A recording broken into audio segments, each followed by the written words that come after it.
আজকের লেকচারে সবাইকে স্বাগতম। আজকে আমরা কথা বলবো বুলিয়ান অ্যালজেব্রা নিয়ে। বুলিয়ান অ্যালজেব্রা কি, এটা কোথা থেকে এসেছে এবং এটা আমাদের কেন দরকার। তো প্রথমে জেনে নিই এটা কোথা থেকে এসেছে।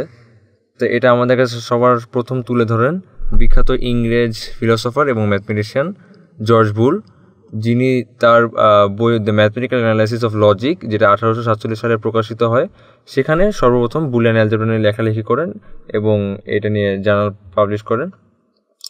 তো এখানে এখন জানার প্রয়োজন যে বুলিয়ান অ্যালজেব্রা কেন, মানে জিনিসটা কি অ্যাকচুয়ালি।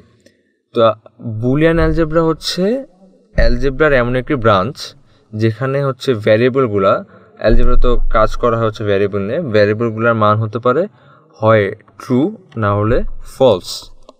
এই ট্রু আর ফলস এগুলোকে বলা হয় ট্রুথ ভ্যালু।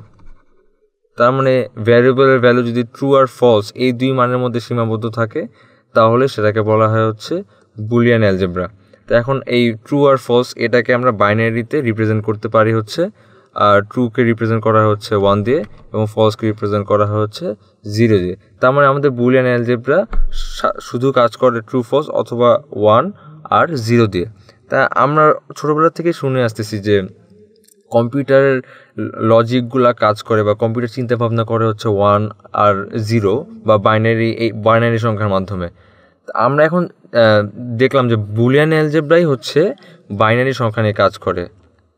আসলে কম্পিউটার যে চিন্তাভাবনাগুলো করে বা কম্পিউটার যে ম্যাথমেটিক্যাল ক্যালকুলেশন বা প্রসেসগুলো চালায় সেগুলো আসলে বুলিয়ান অ্যালজেব্রার ভিতর দিয়ে যায়। মানে বুলিয়ান অ্যালজেব্রার ফাংশনালিটিগুলো কাজে লাগাই কম্পিউটার আসলে কাজ করে। তাহলে তোমরা নিশ্চয়ই বুঝতে পারছো আইসিটি বা কম্পিউটার শেখার জন্য বুলিয়ান অ্যালজেব্রার প্রয়োজনীয়তা কী। তো আমরা আগামী ক্লাস থেকে বুলিয়ান অ্যালজেব্রা আরও ভিতরে ঢোকার চেষ্টা করব। সবাইকে দেখার আমন্ত্রণ রইল। ধন্যবাদ।